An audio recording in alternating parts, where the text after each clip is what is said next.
Estamos encerrando hoje essa nossa série Rompendo o Ciclo da Crise e tem base no livro Os Acontecimentos da Época dos Juízes.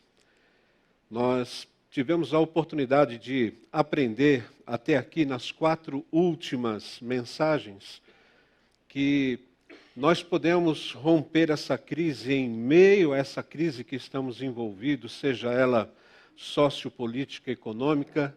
Nós aprendemos com Gideão. Vimos na segunda mensagem voltado para a questão ética e moral, quando estudamos a história de Sansão. Depois vimos a questão espiritual, quando vimos a história de Mica e o seu sacerdote Jonatas.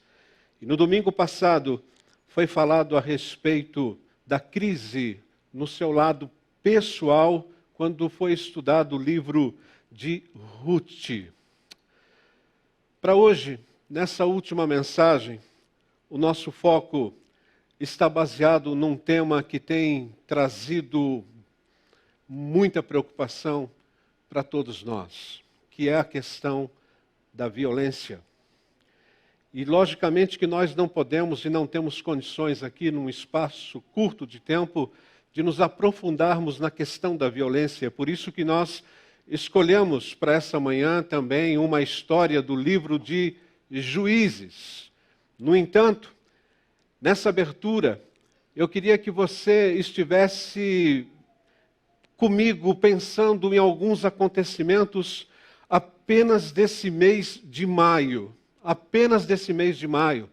Por exemplo, quem matou o bebê Juan? Esse menino foi morto com uma bala perdida que explodiu a sua cabeça. Uma criança, um bebê de 1 ano e 2 meses, em São Gonçalo, no Rio de Janeiro. Interessante que você não vê no noticiário essas coisas. E um pastor presbiteriano da Barra da Tijuca, Antônio Carlos Costa, e aqueles que gostam de direitos humanos e querem ter uma proposta boa a respeito desse assunto, entre no Facebook desse pastor, Antônio Carlos Costa, e você vai ver que nós temos um expoente que está engajado no Rio de Janeiro. É ele, o criador do Rio da Paz, ou seja, a ONG Rio da Paz. E ele está com uma turma lá procurando o assassino do pequeno Juan. Mas nós também tivemos no último sábado, porque no dia 21 de maio, teve a morte desse bebê. No mesmo sábado, nós tivemos o atentado contra Ana Hickman. E foi o comentário da semana. No domingo, a televisão já estava abordando esse assunto. E a gente percebe que mesmo num hotel em Belo Horizonte, você não tem paz. A violência está presente. E infelizmente terminou de uma forma trágica, com a morte daquele que foi até ela, infelizmente. Mas o que realmente trouxe uma grande comoção em nosso país foi essa questão do estupro coletivo de uma jovem no Rio de Janeiro.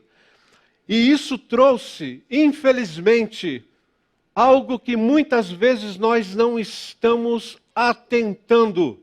E a capa da revista Época dessa semana é esta: a cada 11 minutos uma mulher é violentada no Brasil. A cada 11 minutos, gente. E ainda há quem diga que a culpa é da vítima. Se nós ficamos estarrecidos com o que aconteceu no Rio de Janeiro, nesse estupro coletivo, o estarrecimento maior foi quando nós soubemos que no próprio Rio de Janeiro, 13 mulheres são violentadas por dia, passando, depois de abril, mais de 1.500 mulheres tendo essa violência. Isso é algo que deve nos preocupar. Isso é algo que deve fazer com que a igreja esteja engajada de uma forma muito mais séria para tentar romper este ciclo que, sem dúvida alguma, é uma forma de violência. Mas nós temos outros tipos de violência.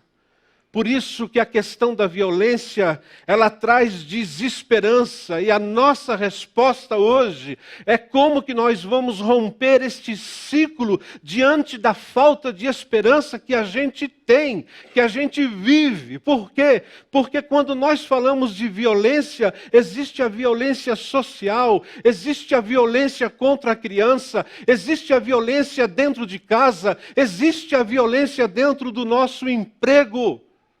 A violência está em todos os lugares. E quando a gente está diante desse tema, a gente percebe, meu Deus, aonde está a esperança? E eu quero dar algumas respostas. A primeira delas, Teori Zavascki, ministro do Supremo Tribunal Federal, numa quinta-feira, dia 5 de maio, de madrugada esse homem estava trabalhando. E quando iniciou a nossa manhã, e se você estava ligado com a sua rádio, ouvindo algum noticiário, você percebeu que este ministro determinou o afastamento do deputado Eduardo Cunha. Eduardo Cunha, que tem ou estava se mostrando um super-homem como presidente da Câmara dos Deputados. E como a Câmara não fez o que deveria ter feito, um ministro fez. E o mais interessante é que ele determinou, mas ele precisava ter ainda o apoio dos seus pares. E na tarde desta quinta-feira, 5 de maio, por unanimidade inédita, os juízes do Supremo Tribunal Federal ratificaram a decisão por 11 votos a 0. 11 votos a 0. Na mesma quinta-feira, ainda de manhã, Joaquim Barbosa, ele postou no seu Twitter. Joaquim Barbosa foi o ex-presidente do Supremo Tribunal Federal e ele precocemente aposentado, mas agora ainda participando, principalmente pelas redes sociais, ele disse a respeito desse assunto. O ministro Teori Zavascki acaba de tomar uma das mais extraordinárias e corajosas decisões da história político-judiciária do Brasil. É que às vezes a gente não percebe o tamanho da decisão de um homem quando ele interfere numa política corrupta como a nossa que estamos vivendo. É interessante que às vezes nós, como povo brasileiro, estamos cercados de tantos tipos de violência que a gente não se dá conta que quando acontece algo como isso aconteceu, como o afastamento de um todo-poderoso, a gente não percebe que essa foi uma decisão inédita, histórica, que traz esperança. Aliás, falando em esperança, o judiciário está em alta. Você deve ter esquecido, talvez, nem todos, em quem você votou como deputado federal na última eleição. Talvez você tenha se esquecido. Mas eu tenho certeza que você sabe perfeitamente quem é esse homem que você está vendo no telão. Esse talvez seja um dos homens mais odiados pelos corruptos hoje no Brasil. Ok, para aqueles que ainda não sabem, está aqui o nome dele. Esse homem é esperança para muitos, mas ele é pesadelo também para outros. Ele é pesadelo para aqueles que acordam com esse japonês aí tocando a campainha. Hã? Aliás, se você tiver um japonês tocando a sua campainha, não abra a porta. Por quê? Pode ser que seja o Newton Ishii, esse agente da Polícia Federal que gosta de aparecer diante de um flash. Ele gosta de aparecer numa câmera. Você pode perceber, entra no Facebook dele e você vai ver, ele gosta de se mostrar. Só que eu queria dizer para você que apesar dele ter feito, e se ele se candidatar, é bem capaz que ele seja um deputado federal, mas ele é um ficha suja, sabia disso? Ele está respondendo a vários processos de corrupção. Então esse camarada não é a nossa esperança, não. Preste atenção nesse nome. E tudo isso nos faz pensar naquilo que nós estamos estudando aqui, que é o ciclo de Juízes. Por quê? Porque em nossos estudos dos Juízes, nós temos visto que os israelitas, ao invés de seguirem a orientação de Deus, eles passaram a fazer confraternizações. Quando eles entraram na terra prometida, eles começaram a abraçar, ao invés de expulsar, os povos que estavam naquela terra. E abraçando os povos que estavam ali, eles acabaram abraçando também os costumes, os seus deuses. Há quem pergunte quantos povos haviam na terra prometida quando o povo de Israel chegou lá. Numa das minhas passeadas pelos grupos pequenos, uma líder de um grupo chegou à conclusão, vendo, estudando, que existiam 17 povos ali. 17. E nesse sentido, o que acontecia?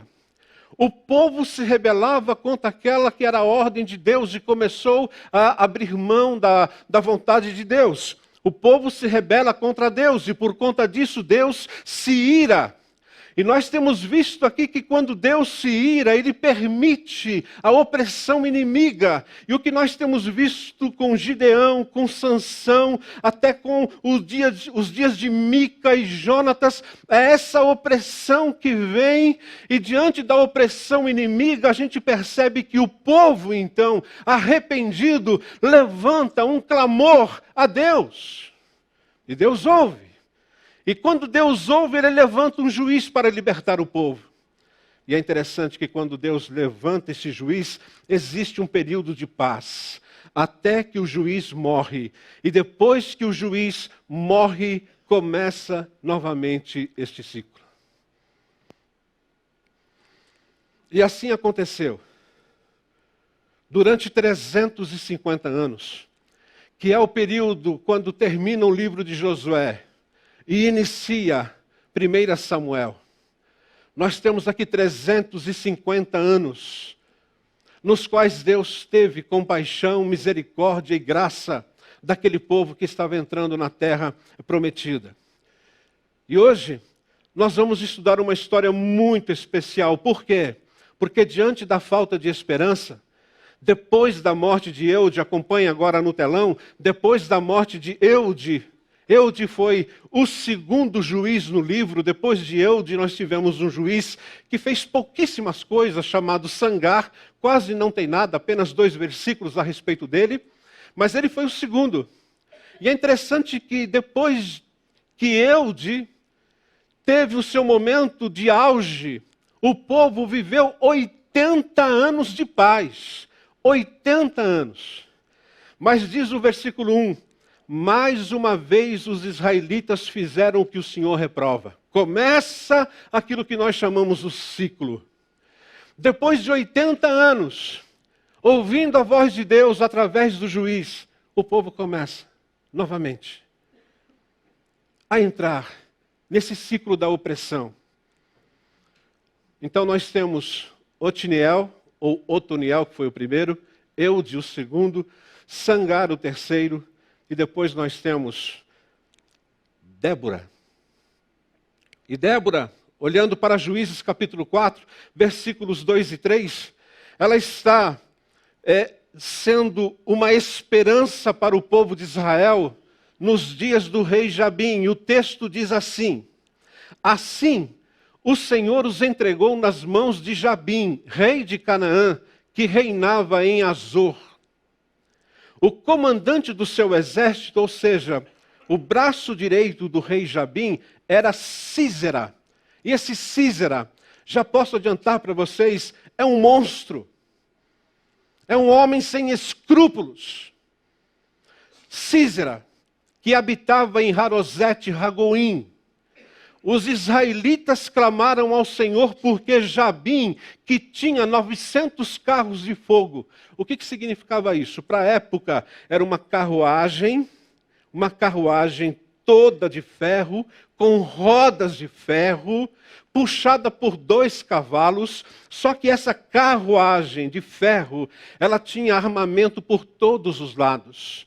Todos os lados. E esses carros de fogo, quando eles adentravam numa batalha, eles matavam qualquer um que estivesse perto, ou atropelado pelos cavalos que eram preparados para isso, ou por conta dessas carroças que eram preparadas para matar gente, para acabar com plantações, para destruir casas. Esses 900 carros de fogo de Sísera eram temidos por todos. E Sísera e Jabim havia oprimido cruelmente o povo de Israel durante quanto tempo? 20 anos. 20 anos.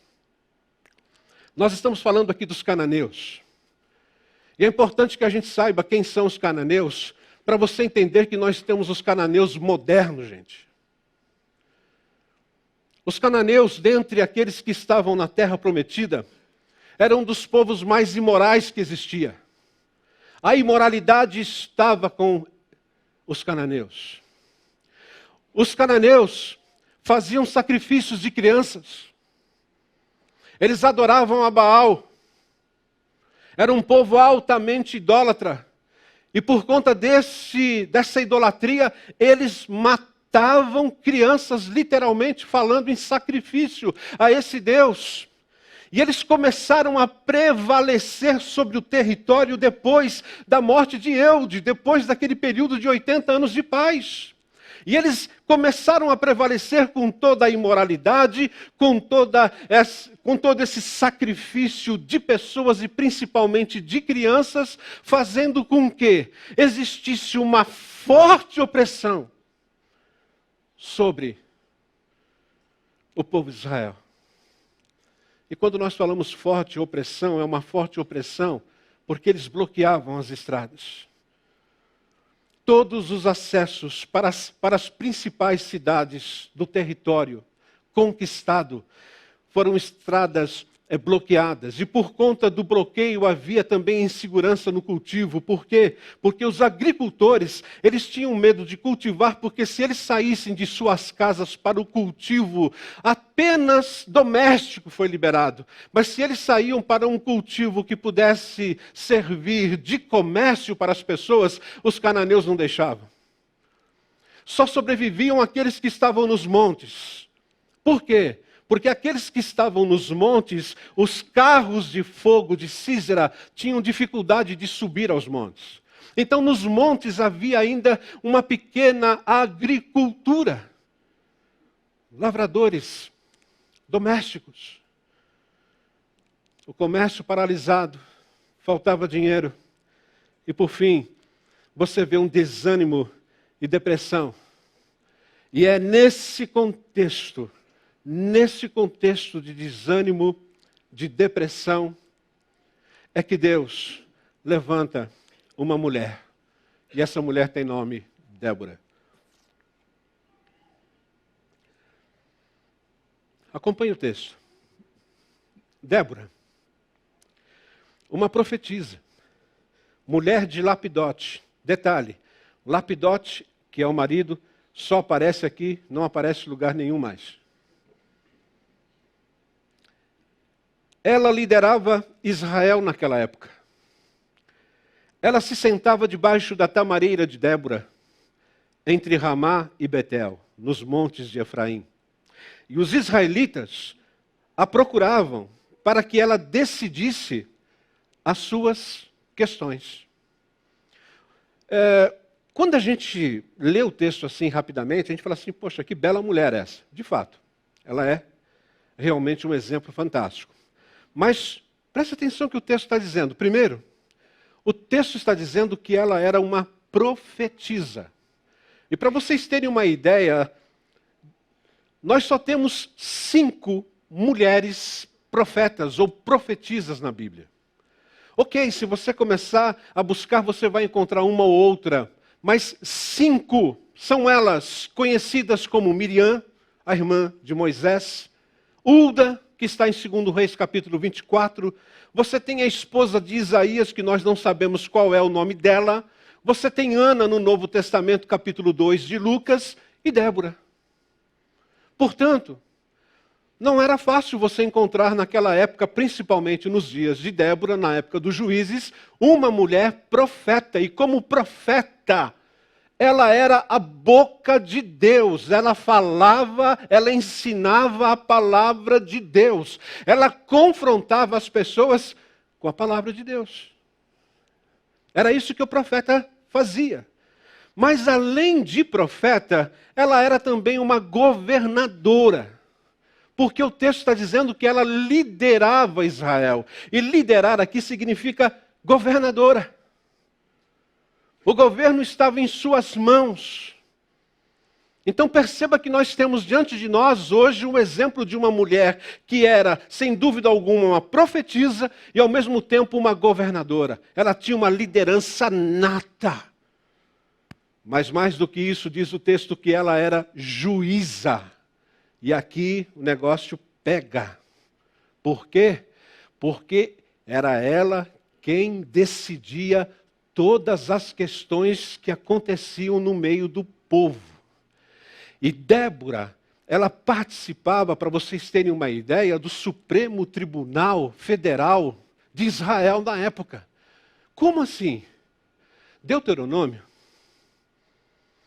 dizia que o juiz deveria ficar à porta da entrada das cidades ou da saída. Quando um juiz ficava nessa posição, na entrada da porta da cidade ou na entrada da cidade, esse juiz era um juiz local, era um juiz da cidade. No entanto, você percebe que Débora, ela não está na entrada da cidade. Ela era de Efraim. Ela estava entre os montes Ramá e Betel. E a posição geográfica dela a distinguia de todos os outros juízes, porque nesse caso ela era uma juíza nacional. Ela não julgava apenas a sua tribo, mas ela julgava nacionalmente. Essa mulher tinha uma autoridade fantástica. Por isso que quando a gente olha para Débora, a gente percebe que é uma mulher cheia de qualidades. Por exemplo, vai estudar um pouco sobre Débora quando você chegar em casa durante a semana. Você vai perceber que ela é piedosa, que ela é sábia, que ela é confiante, talentosa, trabalhadora, administradora, corajosa. Quem é que não queria ter uma mulher dessa, gente? Fala a verdade aí, meu varão. Quem é que não queria ter uma mulher dessa em casa? O quê? Queria não? Ok. Fazer o quê? Débora é fantástica. Vocês vão amar Débora hoje. Algumas mulheres vão odiá-la. Mas alguns homens vão falar assim, eu sonho com uma mulher assim, estrategista, positiva, otimista. Essa é a mulher que eu queria ter em casa. Mas eu não estou aqui para falar isso, vamos continuar o texto, né? Olha o que ela fez. Eu disse que ela tem um poder nacional. Ela está em Efraim. Onde é que fica Efraim? Só para vocês terem um detalhe, antes de olhar para o telão, Efraim ficava mais ou menos perto do Mar Morto, sul de Israel. E ela manda chamar Baraque. Baraque ficava lá em cima, perto do Mar da Galileia, em Quedes, uma outra cidade no extremo. Portanto, essa mulher tem poder. Ela fala assim, eu quero que mande chamar Baraque lá na terra dele. Não é qualquer juiz que faz isso. Então diz o texto, agora você pode acompanhar. Débora mandou chamar Baraque, filho de Abinoão, de Quedes, em Naftali. Naftali é o nome da tribo. E ele disse, o Senhor, ela manda, o Senhor, o Deus de Israel, lhe ordena que reúna 10.000 homens de Naftali e Zebulon e vá ao Monte Tabor. Monte Tabor ficava na região de Zebulon, perto da Galileia, ficava ali perto de Naftali. É aí que Deus está ordenando que você reúna 10.000 homens. Por quê? Porque Ele fará que Sísera, o comandante do exército de Jabim, vá atacá-lo com seus carros de guerra e tropas junto ao rio Quizon e os entregará em suas mãos. Que coisa linda! Baraque, eu estou falando como uma profetisa agora. Reúna 10.000 homens. Vá ficar na parte alta do Monte Tabor. E Sísera, quando souber que você está com esse exército em suas mãos, Sísera vai querer atacar vocês com os carros de fogo dele. E Deus vai entregar Sísera em suas mãos. Sísera vai ficar no vale do Quizon. Detalhe, nessa época não chovia. Então o rio Quizon era um rio bem estreito. E todo lugar era um lugar com terra dura. Olha a resposta de Baraque. Baraque disse a ela: se você for comigo, irei. Mas se você não for, não irei. Cuidado, eu parei o texto aqui para fazer você pensar. Porque quando a gente lê esse texto, a gente fala assim, mas Baraque era um banana. Não é não? Tudo bem, eu vou. Mas eu só vou se você for comigo. Se você não for, estou fora. Gente, eu já ouvi mensagem, para não falar que eu já preguei mensagem como essa, mas eu já ouvi mensagem aonde, infelizmente, acabaram com Baraque. Mas não é isso que o texto está dizendo. Baraque era um guerreiro. Baraque era um comandante militar. Baraque sabia muito bem da presença de Deus na vida de Débora. O que Baraque estava dizendo é: Débora, a presença de Deus na sua vida é tão visível.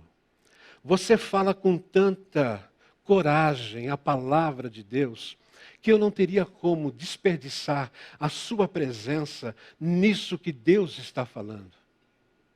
Só que nós que estudamos aqui a Bíblia e lemos, de repente você vai observar que a resposta de Débora também é uma resposta que parece ser meio atravessada.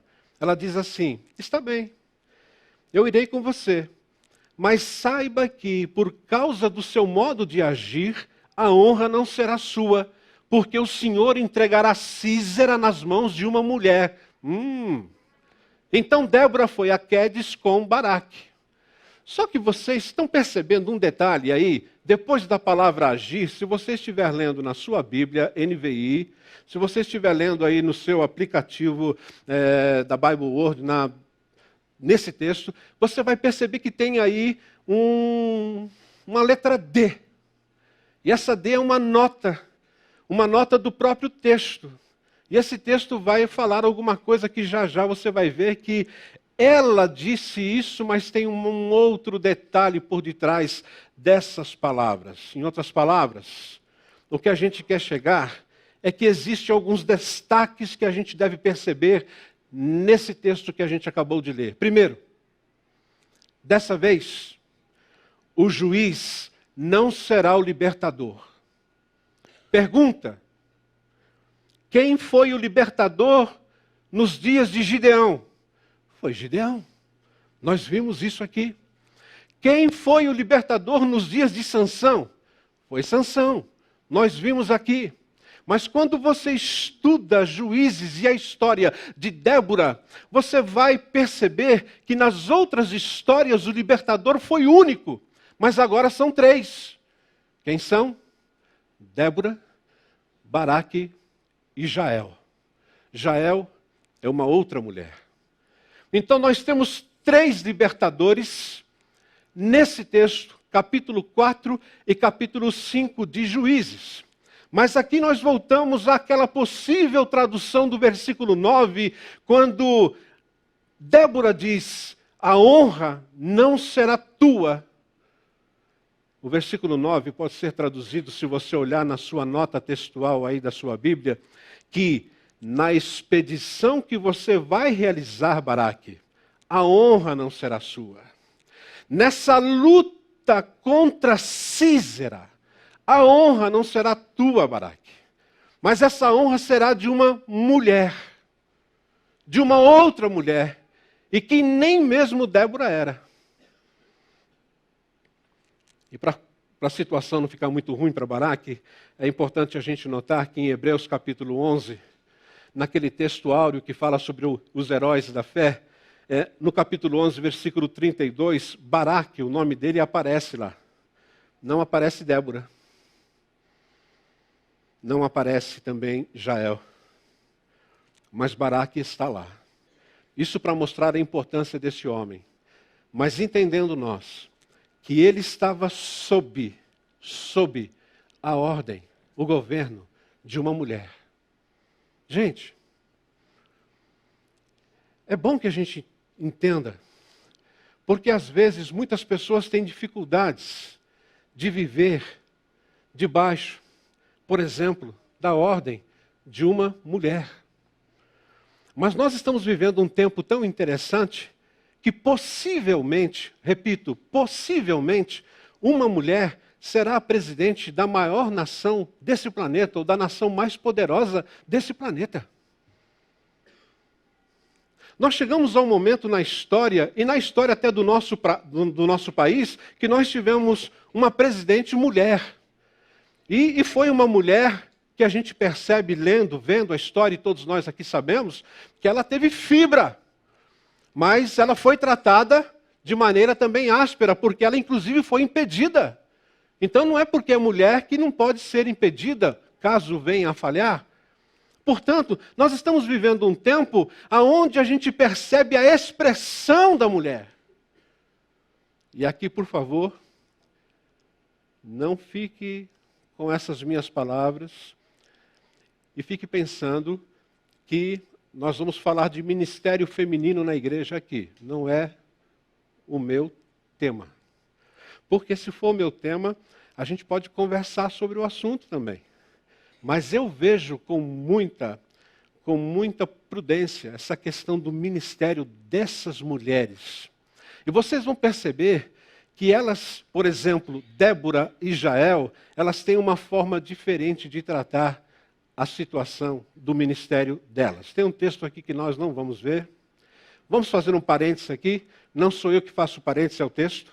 O texto, no versículo 11, diz que, ora, o queneu, o que é isso? Queneu, na verdade, era um clã. Era um clã que fazia parte de uma das tribos que estavam ainda em Canaã. E existia um queneu de nome Éber. Olha, lembra desse nome? Éber. Esse Éber se havia separado dos outros queneus. Os queneus eram aliados de Jabim, o rei de Canaã, e de Sísera. Mas no caso desse Éber, ele não vai para a batalha. Vamos conhecer um pouco sobre ele? Ora, o queneu Éber se havia separado dos outros queneus descendentes de Robabe, sogro de Moisés. Interessante, mais uma vez Moisés está na parada. Tem gente da família dele que está prestigiando o inimigo do povo de Deus. E ele tinha armado sua tenda junto ao carvalho de Zanim, perto de Quedes. Então nós estamos falando que ele montou, junto com a sua esposa, que vocês vão conhecer agora, ele montou uma tenda, junto com outras tendas. E essas tendas, elas davam apoio aos soldados que estavam na batalha. E por que eu faço esse parênteses aqui? Por quê? Porque os exércitos agora estão prontos. Quando você lê a história, Baraque está com seus 10.000 homens no Monte Tabor, na parte alta do Monte Tabor, e Sísera está no Vale do Quizon. E é interessante que, nesse sentido, Deus envia uma chuva. E aqui está a intervenção, o milagre de Deus. E antes da chuva, a decisão de Débora foi mandar Baraque descer para o vale de Quizon, o que seria um suicídio. Um suicídio diante dos 900 carros de fogo. Mas Baraque não teve dúvida, ele desceu com os 10.000 homens e quando ele estava descendo, uma forte chuva, uma tempestade cai naquele vale. E aqueles carros de ferro, com rodas de ferro, ficaram presos a um lamaçal. E agora nós não temos aqueles carros de fogo funcionando, e nós temos os 10.000 homens de Baraque destruindo todo o exército de Sísera. Detalhe interessante. Vendo a derrota, Sísera, o monstro, foge. Ele foge. Agora você vai conhecer o restante da história. Acompanhe o texto no telão. Sísera, porém, fugiu a pé para a tenda de Jael, mulher do queneu Éber. Então nós estamos conhecendo Éber e a sua esposa agora Jael. Pois havia paz entre Jabim, rei de Azor, e o clã do queneu Éber. Por isso que Éber estava ali ajudando Jabim e Sísera. Jael, homens, presta atenção nessa mulher. Jael saiu ao encontro de Sísera e o convidou. Venha, entre na minha tenda, meu senhor. Não tenha medo. Ele entrou e ela o cobriu com um pano. Semana passada, Ruth descobriu os pés de Boaz. Aqui, Jael está cobrindo o homem com um pano. Homens, detalhe. Quando a sua mulher cobrir você com um pano, tome cuidado. Tome cuidado, aí vem. Aí vem. Mas vamos continuar. O texto diz: estou com sede, disse ele, Sísera. Por favor, dê-me um pouco de água. Sabe o que ela fez? Ela abriu uma vasilha de leite feita de couro, isto é, uma coalhada. Deu-lhe de beber e tornou a cobri-lo. Ela queria cobri-lo. Dorme em paz, meu querido. E Sísera disse à mulher: fica à entrada da tenda. Se alguém passar e perguntar se há alguém aqui, responda que não. Ok. Ela fez exatamente isso.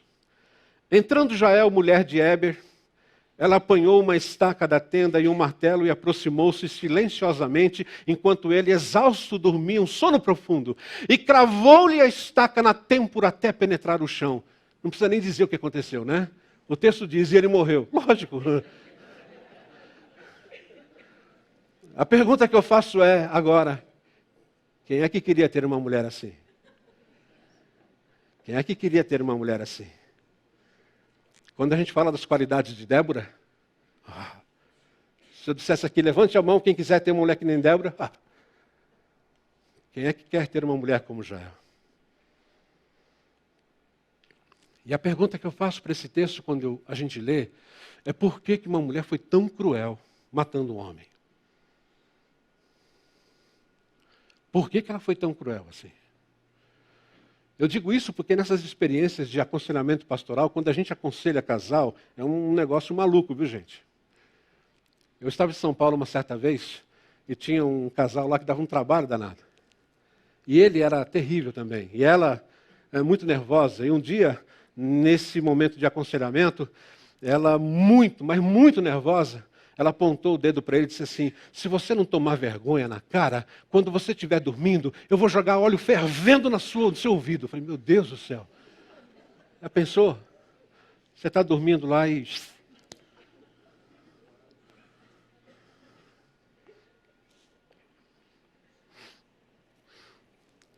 Mas só que Baraque estava atrás de Sísera. Baraque passou à procura de Sísera. E Jael saiu ao seu encontro. Ela já tinha saído ao encontro de Sísera. Agora ela sai ao encontro de Baraque. Baraque, tome cuidado com essa mulher. Venha, disse ela. Ela tinha uma voz sedosa. Quer dizer, sou eu que estou dizendo isso. Eu lhe mostrarei o homem que você está procurando. Aí quando Jael disse isso, ele levantou a espada e falou assim, então fica atrás de mim que eu vou proteger você. Só me aponte onde ele está. Ele está na minha tenda. Deixa eu ler o texto. E entrando ele na tenda, viu ali caído Sísera, morto, com a estaca atravessada nas têmporas. Se fosse eu, sairia correndo dali. Mas no caso dele, não ficou. Naquele dia, Deus subjugou Jabim, o rei cananeu, perante os israelitas. A vitória estava completa. E eu aqui tenho algumas lições para tratar com vocês, rapidamente, para nós terminarmos essa mensagem. Primeiro, confie que Deus, o libertador, está no controle de todas as coisas. O Levi já falou isso aqui. Nas 4 mensagens anteriores nós temos falado isso aqui. Confie que apesar de tudo que está acontecendo, Deus, o libertador, está no controle de todas as coisas. Quando você lê o livro de Juízes, você vê ali a presença de um libertador, mas todos esses libertadores apontam para um libertador único. E esse libertador único é o próprio Deus, gente. É o próprio Deus. Por quê? Porque Deus age por meio de pessoas. Foi Deus quem falou através de Débora e por meio dela. Foi Deus quem adiantou o Baraque, adiantou no sentido de ir à frente quando ele foi para a batalha. Foi Deus que trabalhou e permitiu que Jael matasse Sísera daquele jeito. Deus permitiu, mas não significa que é justificável o que ela fez, mas Deus permitiu. É Deus quem permite, de repente, nós acordarmos com uma notícia de que o juiz fez o que fez, como teoriza Vasque. É Deus que nós precisamos entender que Ele faz tudo como lhe agrada, como diz o Salmo 115:3. Deus está nos céus e Ele faz tudo como agrada a Ele. Ele está no controle da história, de toda a história. E nesse sentido, me reporto aqui e levo vocês a pensarem comigo em Daniel 2:19-22, que diz, louvado seja o nome de Deus. É Daniel que está fazendo isso.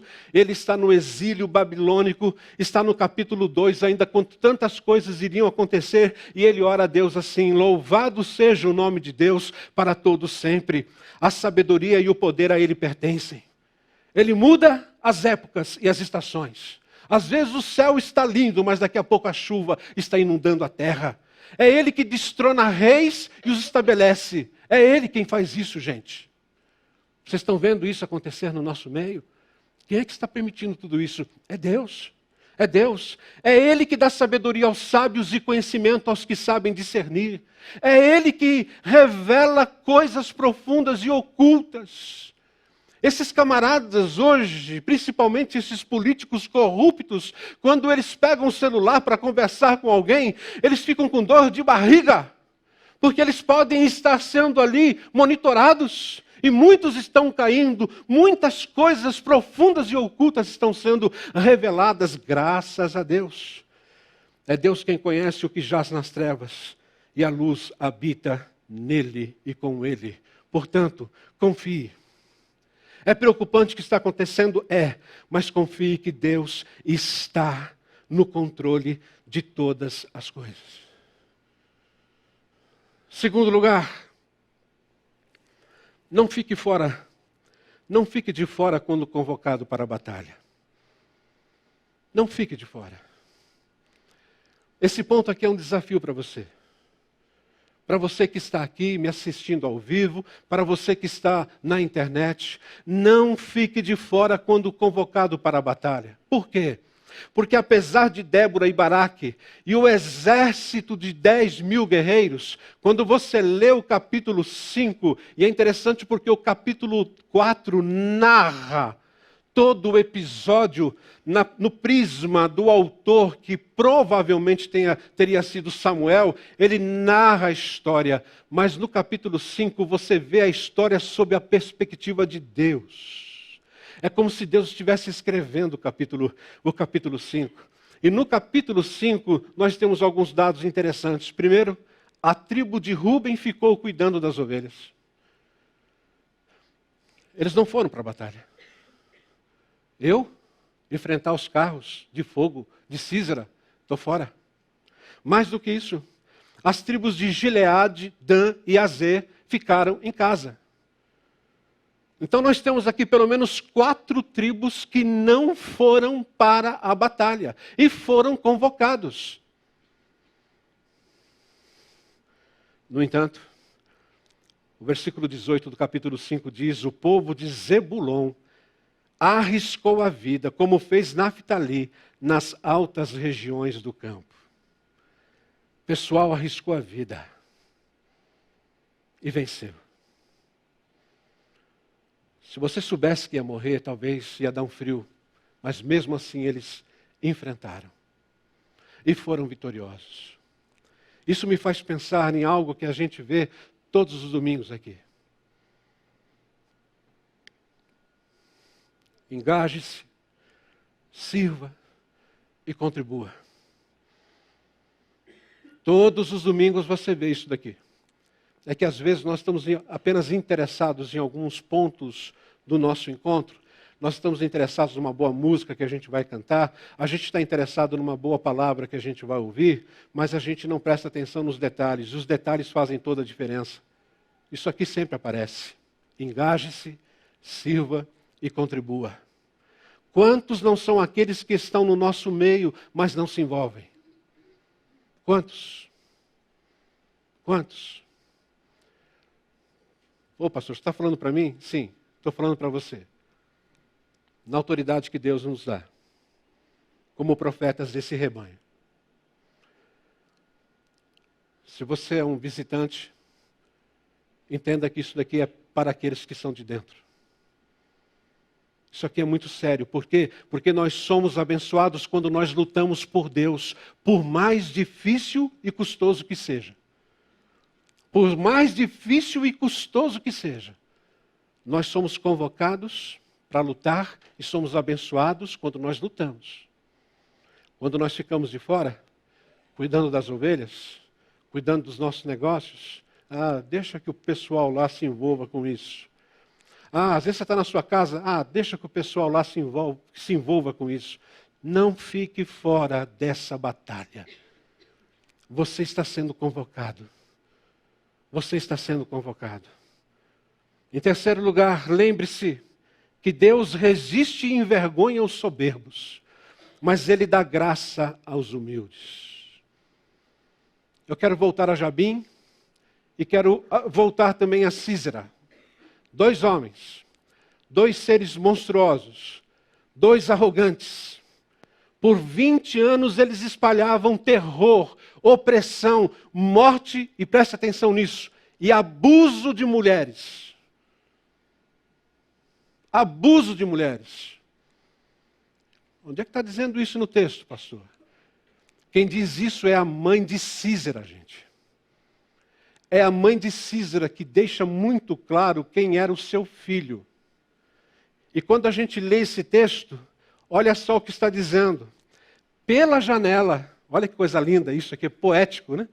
Pela janela, olhava a mãe de Sísera, atrás da grade, e ela exclamava: por que o seu carro se demora tanto? Mal sabe que o filho está com uma estaca na cabeça.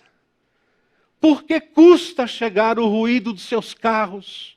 Devia fazer barulho aqueles carros de ferro. Estariam achando e repartindo os despojos? Presta atenção agora.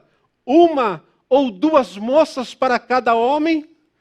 Roupas coloridas como despojo para Sísera, roupas coloridas e bordados, tecidos bordados para o meu pescoço, tudo isso como despojo?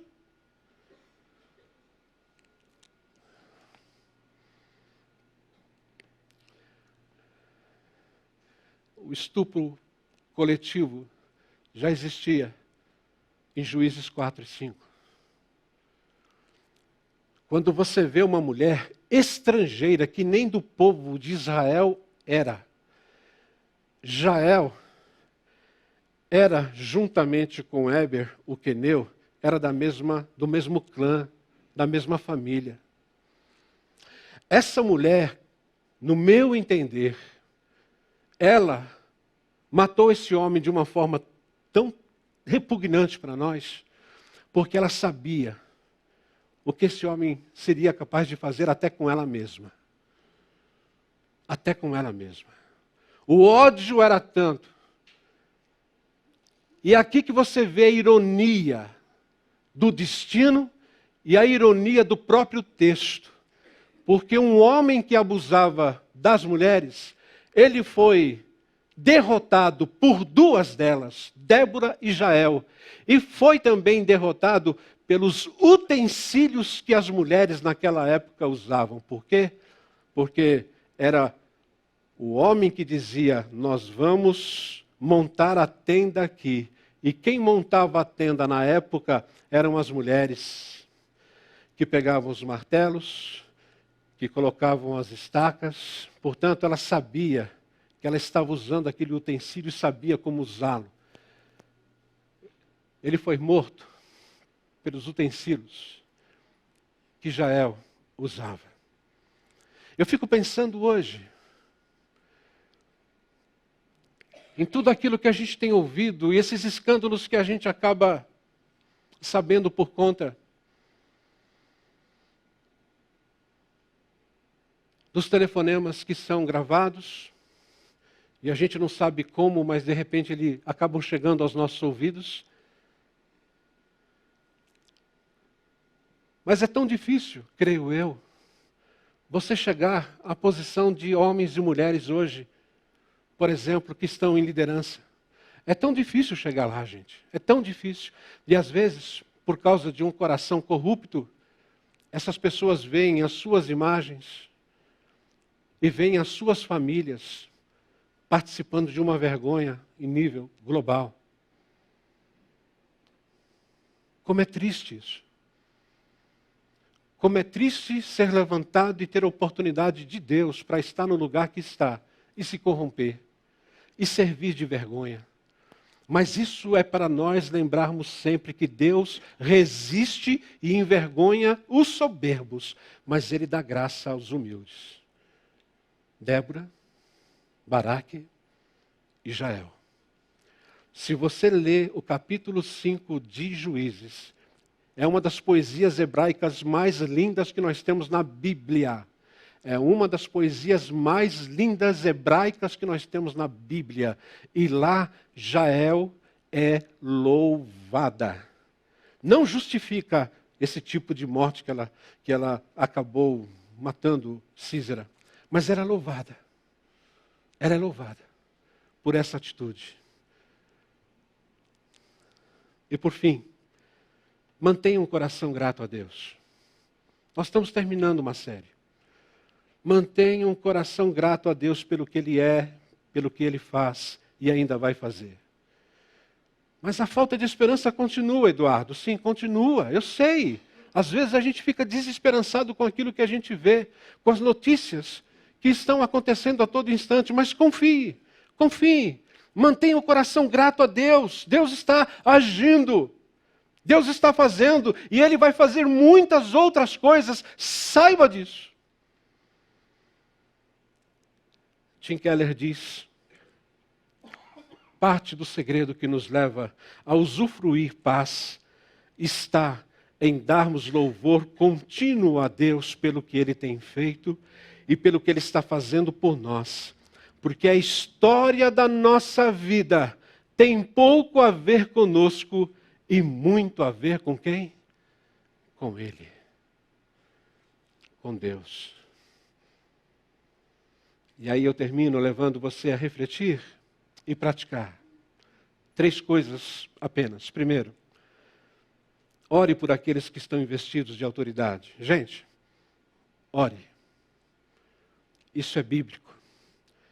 1 Timóteo 2, 1 e 2 diz, antes de tudo, Paulo dizendo, recomendo que se façam súplicas, orações, intercessões e ações de graças por todos os homens.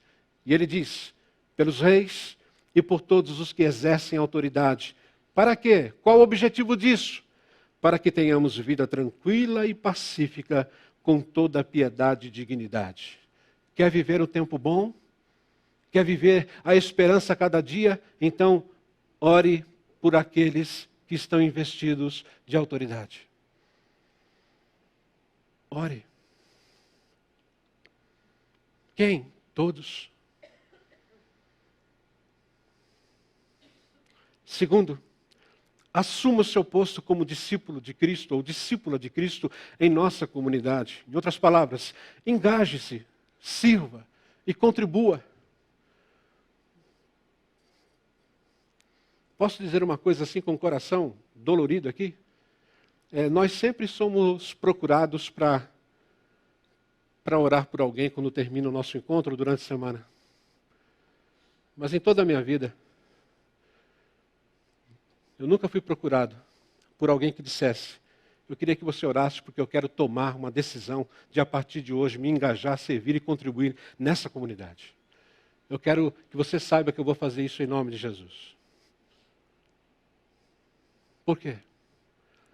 Porque nós estamos preocupados com a nossa dor. Deus também está. Mas uma comunidade como a nossa, que está crescendo como está crescendo, ela precisa de engajamento. Engajamento.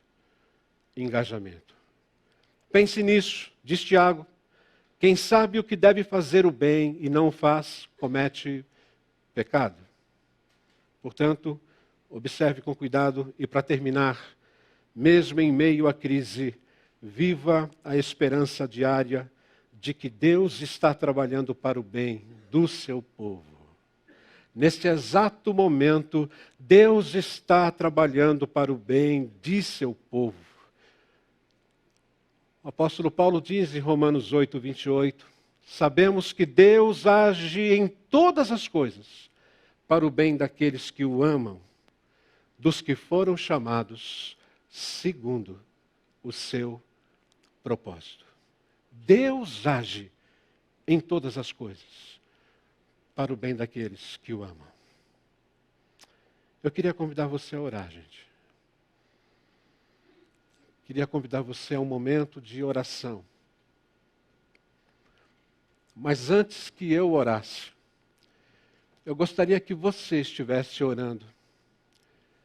No término de uma série como essa, quando nós falamos sobre romper o ciclo da crise, eu sei que nós contamos muitas histórias, mas uma história que pode fazer toda a diferença é a sua. E pensando nisso que nós acabamos de falar no encerramento dessa série, qual a decisão que você vai tomar? Qual a decisão que você vai tomar? Portanto, ore a Deus.